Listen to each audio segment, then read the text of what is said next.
Hello everybody and welcome back to another episode of American Truck Simulator. So I am still in the truck, still driving, still running the same route from the last episode. For those of you that weren't there, I'm hauling 39,500 pounds of packaged food from Phoenix, Arizona to Redding, California.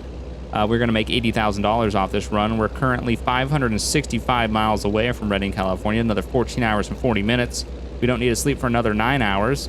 So we're going to get a good amount of trucking in. From here, it's practically just straight on the highway. We're not really going to go anywhere else. Literally, I think we're on the 5 now, I believe. Yeah, we're just going to take the 5 probably straight up into Redding. So it's going to be not too difficult. We might end up going through a city here and there, but for the most part, it's going to be relatively straightforward.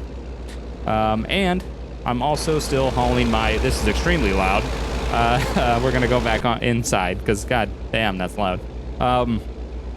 But we're still running the Bushnell Farms truck and trailer, the 53-foot trailer in the day cab, the Kenworth T800 with a W900 hood, which again, I'll have to wait and see the comments and see if I did something that possibly offended all truckers out there. We are not even on cruise control anymore. Well, that's good. Oh, we are, but we're just, what are we, going uphill? I guess we are. Yeah, we're definitely going uphill. I did not think back there did not look uphill. Here it looks uphill. I don't even, yeah, we're climbing, okay. But yeah, so I don't know if I did some major trucking atrocity by adding these two things together, but I think it looked cool. And I was like, sure, I'll do it. Why not? At the end of the day, I thought it looked good, and I was like, yeah, I'm gonna do what I like. And that's what I liked. And yeah, sure, there might be people out there that don't like it, but I'll probably switch back to the regular T800 hood at some point too. I mean, it's just a simple switch. Who knows, maybe with one of the different companies I decided to go with. I just like the way this one looked with this company. Like Bushnell Farm seems like, oh, we're gonna get over it because I don't trust that these people aren't gonna go. They didn't, but cautious. And we're entering a city. Where are we? Oh, LA, we're already in LA. We might actually finish this run in this episode, I'm not sure. Well, we made it, we got good brakes, and we killed it. Hey, Bushnell. There's a Bushnell trailer over there, hauled by a non-Bushnell truck. That's another mod that we need now, is we need regular companies hauled by regular company trucks. That was a terrible corner. But yeah, so we might be able to get this done in one day in this run, if it's possible. That would be really nice, actually, because then next week I could just do another company, which would be much better than dragging this run into next week. Maybe we'll make this episode a little bit longer than the previous one, just to kind of complete this run. That would be nice. Speed limit set to 30, and as we're going through the city, I'm quickly going to do this. And what that was me turning on my air conditioning. So yeah, it got hot in here quick. What is it now? It is 78 degrees. That's a little warm. It's a little toasty. Not a big fan of heat anyway, so 78 degrees is a little warm. So why did we get... Oh, no, we were on the 10. We weren't on the 5. I could have sworn we were on the 5 at one point. Woo, that guy got close to my trailer. Damn. Probably a little my fault, a little his fault, but still. That was pretty close. This is a pretty damn big trailer. I really like this truck, though. It's good to be back in a day cab. I really enjoyed the day cab. Well, I enjoyed the other, the Peterbilt 579. Like, that's a pretty nice truck, but it's not the same, you know? There's something about that big old Kenworth hood that just, I don't know.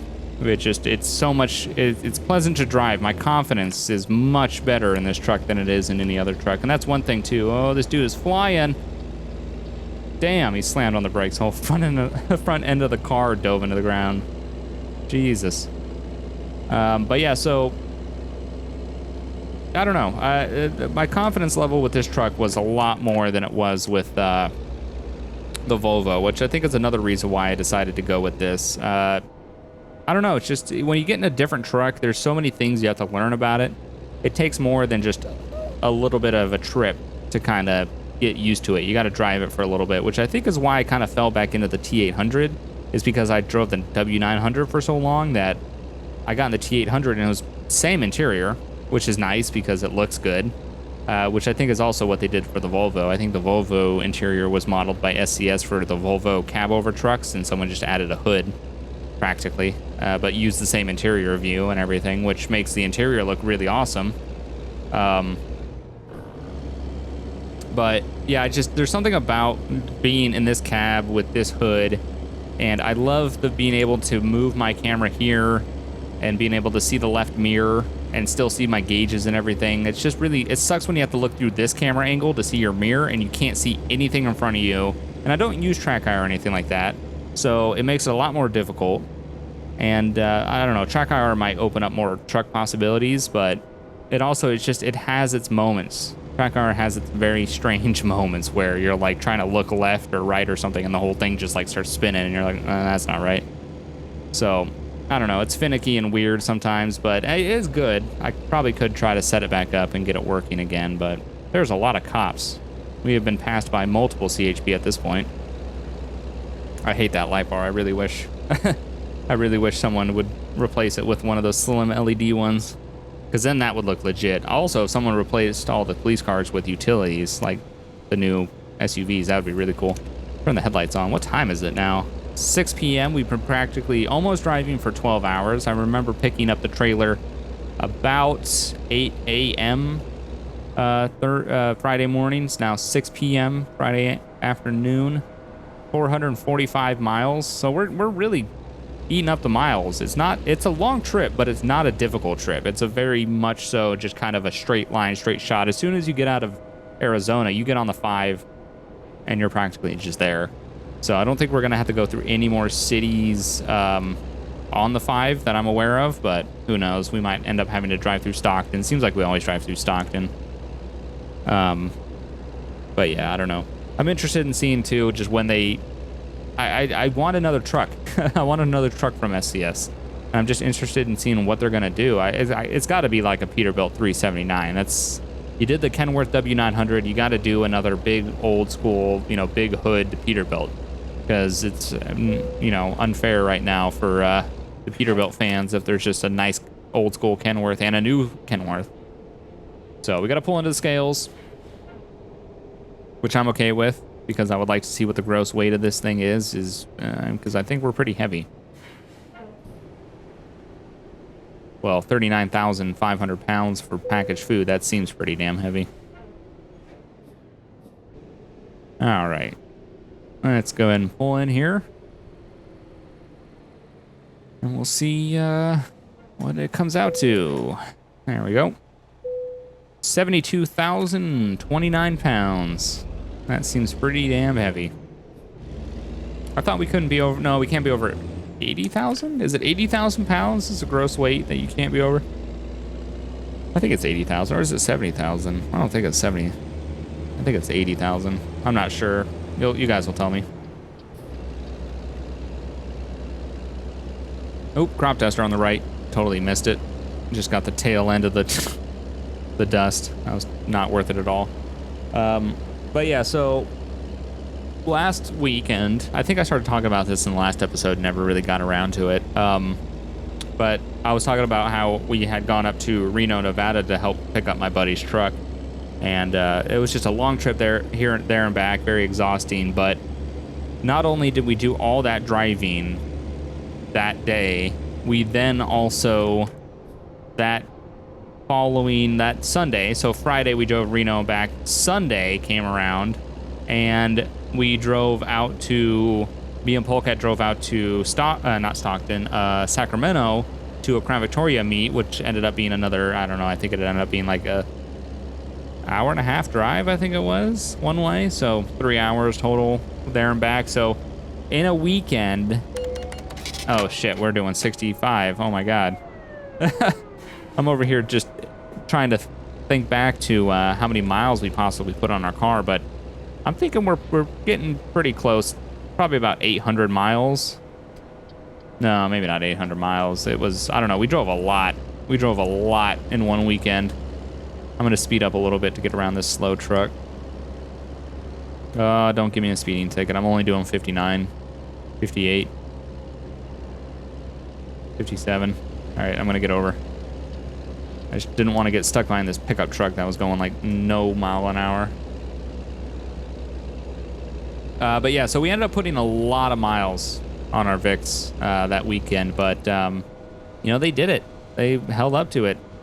They, you know, there's some cars out there that I guess people start really liking because they prove themselves. And one of those cars that I think has proven itself, I mean, almost without a doubt, really, is the Crown Victoria. And I know a lot of people make a lot of jokes about Ford and everything, and that's fine, whatever. But the Crown Victoria, something was done right, and something was done it's a good combination of basic and technology. Basic technology is what a Crown Victoria is. It's a way that it's like a little bit, it has a little bit of technology in there, but nothing that's going to amaze you.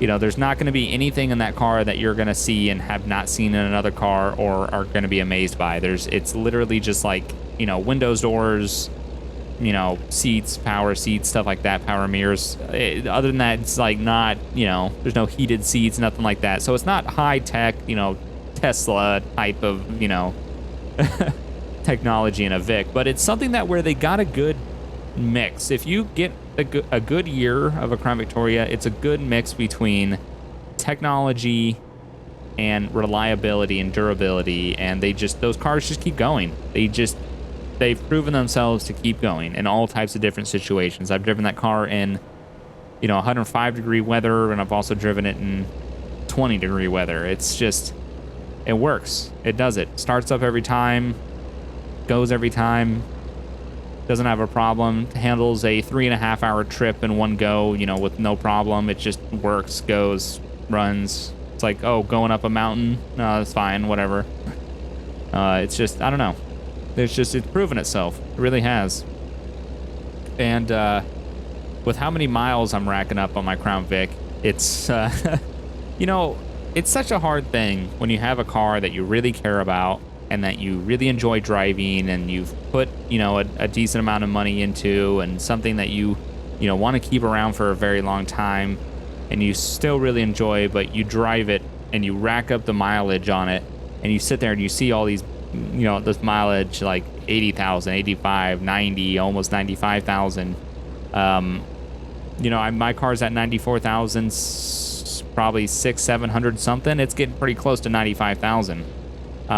I can't believe I bought that car with 76,000. How did I drive it? How did, you know?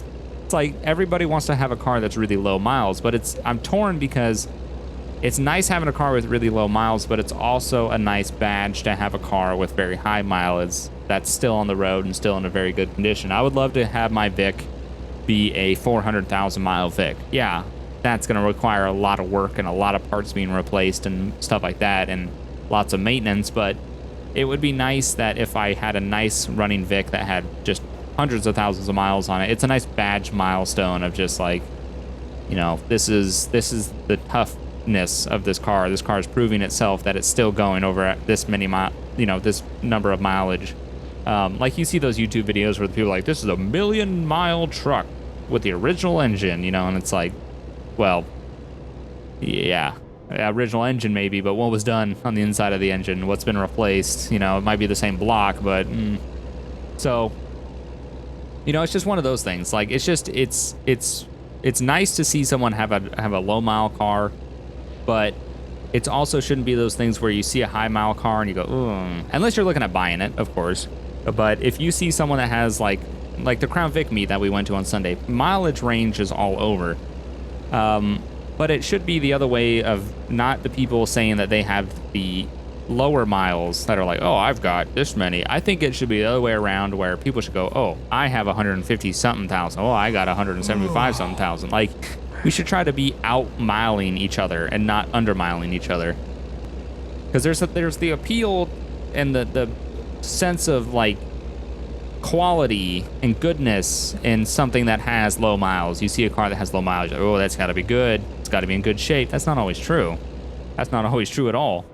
I don't know. It should be the other way around. It should be car people trying to rack up as many miles as they can. Because if you think about it, all these trips that we take, spontaneously or not, out to Nevada or, you know, Sacramento, which isn't that far of a trip, but still, like, just driving these cars as far as we do, it's just, they're memories. Every mile is a memory. Whether it's good or a bad, it's a memory. And the more miles you have in your car, the more memories you're making. So, I don't know, we should just start trying to, I don't know, it's just a weird stigma of people like to have things with low miles, but it should be the other way around. Start bragging about how many miles we have and start looking at the people with low miles and going, oh, only 76,000? That's really hard to do, though. There's something in your heart that goes, 76,000, that's not that much. Obviously, people out there have cars much lower, but still. It's just one of those things. I don't know. I'm torn. I want it to be the other way where we care about the higher mileage. It seems like that should be the thing. But even I care about the low mileage. I also care about the high mileage. Like, if you get a car out there with a pretty decent high mileage and you're still running it and driving it, like, that's very impressive. It really is. Like, Zach had, what did he have on his Miata? 260,000 miles or something like that? 260,000 miles on a 20-year-old car. Like, that is insane that is still driving and doing it almost every day and properly. Like, that's really cool that exists. And I really want to know what the future is going to be like in terms of all these vehicles being built today, and just what's going to happen. No one's going to show up to a car meet 30 years in the future with a, you know, like a 2015 Camaro. I don't see that happening. No one's going to spend $80,000 to put it on a, you know, rotisserie and get it fully restored and spend all this money on like a 2016 Camaro. And 30 years from now, is that going to be a car that people are going to care about? I don't know. People care about the old Mustangs or the old Camaros or Mustangs or anything like that a lot. And that makes sense because they're nice cars. Are people going to think about that the same way with the new cars? I don't know. And how many of the old cars are we going to see, 30, 40, 50 years from now? What are cars even going to look like? I don't know. I'm just going off on a random car tangent, but I don't know.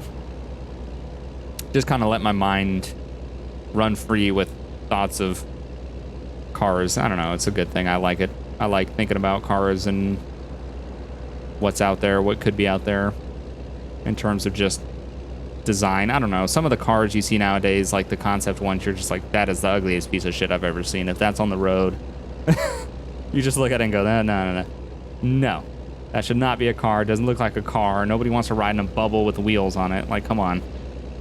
Even the, I don't know, like the smart car. I remember when the smart car was new, and now everyone, BMW even has a little tiny compact. It's like now just a thing. It's like, okay, we'll get a little tiny compact car. Why not?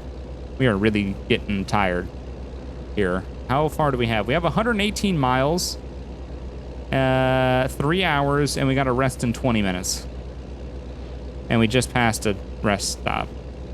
Well, we got to keep going. We don't really have a choice. We got to keep going until we find the next rest stop. It's probably worth resting just so when we get to Reading and we actually get to our destination, we can back in daylight, which would be much easier than backing at night. Also, being rested and not being, this is cop city. There's so many cop cars around here.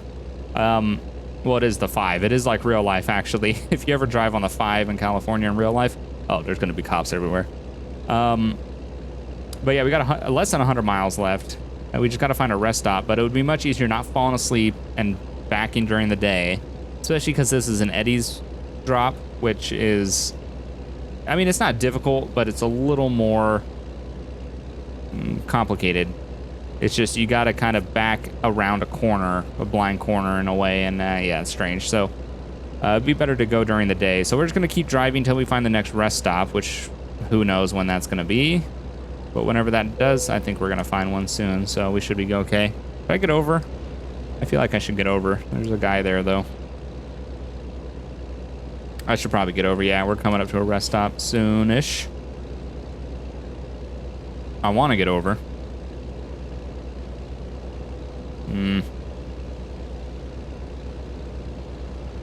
I don't know. We got some time, though. These guys are going a little faster than I am, so I should be able to get over, hopefully. Oh, there's also a split coming, so I shouldn't...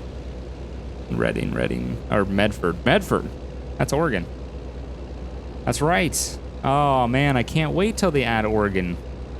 Oregon's going to be really nice. Oregon and Washington are some of the most beautiful states to drive through. I will say this, though. Okay, I'm going to get over in this lane just because these people are slowing down. There's a merge. This is all fucked. I will say this, though. With how beautiful Oregon is to drive in, just how green it is and all the trees and everything, the roads are shit. And I don't mean shit as in, like, bumps and potholes and stuff like that. I mean shit as in whatever they make their road, like, asphalt out of is, like, 90% rock. And then the 10% super glue. I'm pretty sure they super glue rocks together for their road system in Oregon because, my God, it's some of the loudest road to drive on. It's a really nice area, great looking, all that, but when you're on the road for, I don't know, 4 hours and just the sound of the tires on those fucking rock, like, asphalt thing, it drives you nuts. That's the one thing I will say. It's a beautiful place, terrible, noisy, loud roads. All right, so pulling into a gas station here. And do a Chevron, and gotta love all the stock names. And we're just gonna pull right into the stall. Not gonna make it difficult on ourselves. Look at the reflective actually light up when the headlights come on. That's really cool. Didn't even know that existed. So we're just gonna pull right in. And quickly, I just want to take a look at this truck while we're still here. Let's shut it down. Look at this thing. I really wish it wasn't a trailer like it is, which hides the logo, but whatever. So let's go ahead and sleep, so that way we can get through the night. This is going to be a longer episode than usual, probably about 30 minutes or so, but, you know, whatever, that's fine. At least then next week we can do a different company. Oh, actually, no. I want to pull back up, because I want to see this truck at a truck stop. It looks really cool. All right. There we go. Got a little bit of the side. Again, that trailer is not the best trailer to show off the logo, but whatever. You get the gist. Bushnell truck and trailer. I like it. I think it's really cool.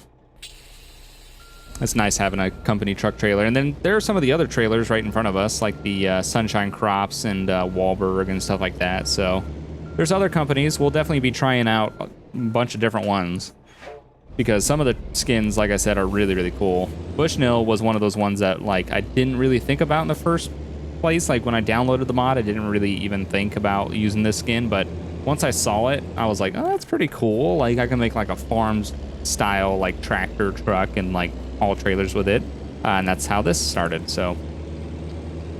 And then, obviously, like, I'm gonna fit different trucks to different companies, you know? Like, Wahlberg probably won't have the most extravagant trucks. They might just have a single day cab, you know, or Sunshine Crops, who knows, they might have something weird, you know. So I'm just going to try to mix and match just with my own personal, like, discretion with what I think would look good on that company's truck, or what truck that might even be. I have to stick with, like, 5 trucks, though. I'd only have 5. I don't know if that guy's planning on updating the mod, but if he does, like, that would be really cool if he kept it up with some of the good trucks. Like, I would like to see the that Peterbilt 379 that's out there. I would like to see that with the default skins. That would be really cool. So, I don't know. We'll see. But we're here. We're in Reading. We're pulling in. We got to go 1 block, and then we can drop our trailers at Eddie's. And then hopefully I can get to sleep at a reasonable time tonight in real life, because I got quite a bit of work ahead of me still. Yeah, classic Mondays, but, you know, it's all right. Can we get... No, we're just going to have to sit here. But yeah, so it shouldn't be that bad of a drop. We should just be able to kind of pull in there and get it done. It's just a It's just a turn around a building. That's the only thing. And sometimes if they want it in a certain, if they want it in one spot, it's really easy. If they want it in another spot, it's a little more difficult.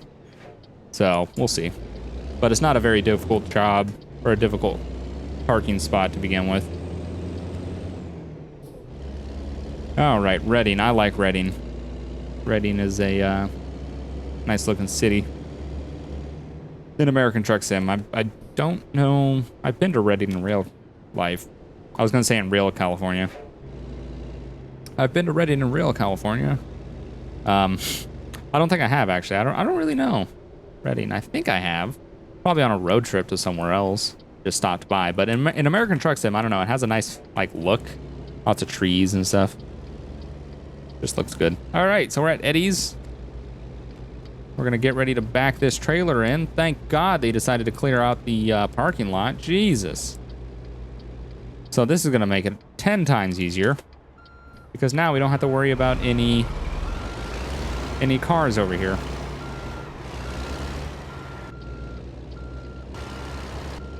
So we can do this. We can take up all this space. Oh, they got some boxes though. What is that? Can we get around those boxes? Why did you stack all these boxes here? It's a terrible place. This guy again. What's up? All right, where do they want it? Which one is it gonna be? Gonna be the easier one or the harder one? It's gonna be the harder one. Yeah, they want it right there, don't they? Oh, they want it in the... Oh, you guys are gonna be extra assholes today. Okay. Really? You're gonna stack that? Oh, God, if that... Oh. All right, okay. No, it's fine. It's totally fine. You guys want to stack all those boxes in that one little spot where if they weren't there, I could make this turn so much sharper. But no, absolutely. I need to not do the approach that I'm doing right now because I'm driving up on grass. Not making Bushnell Farms look very good. I wonder if that's what truckers think about. Do truckers think about if they're doing something like not illegal or anything or wrong, but if they're just kind of doing something a little embarrassing in terms of the trucking, you know?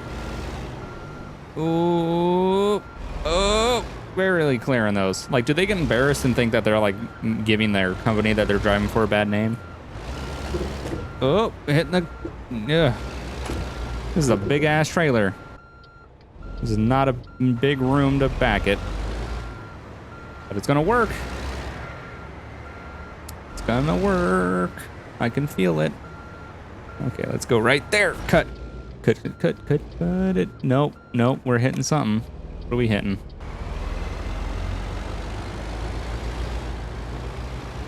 What do we hit? Honestly, don't know. Nope, we want to go this way and then cut it this way.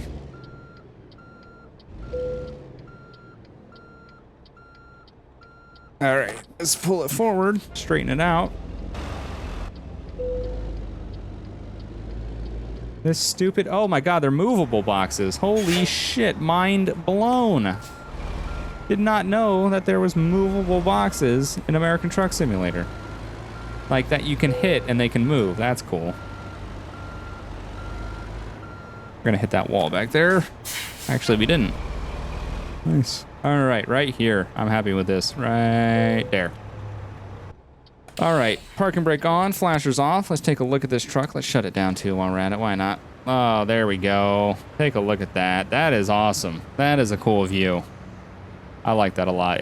I like this truck. I don't know why I like it so much. It's this weird mix between these two trucks, but I really like it. So anyway, let's go ahead and drop the trailer here. See what this run is going to give us. Probably going to give us a lot of things, but we'll do it. 867 miles, 27 hours and 25 minutes, 109 gallons of fuel, $80,000, which is a lot, and 3,700 XP, which is also a lot, and we leveled up to rank 25, which is not surprising, really. So what we're going to do is we're going to do long distance. Throw it long distance. So yeah, like I said, the economy mod will go once these skin companies, like the default skin companies mod goes. I'm just going to kind of play it up for the sake of role play. Let's just say that these companies pay really well, but I know it's a little cheaty, but I kind of want to get my company started a little more and get more trucks out there and get more drivers and stuff like that. I think that'll motivate me to get the textures done, so that way I can start running actual trucks that have the right textures on them, which would be really cool. So yeah, this will be this way for a little bit. We're going to try to touch a little bit of all the different companies out here and drive all these different trucks, which should be a lot of fun. And maybe next time I'll be in the Volvo. We'll see. But I hope you guys enjoyed. Remember to hit the like button. It really does help me out. Thanks for watching, and I'll see you guys next time. Bye.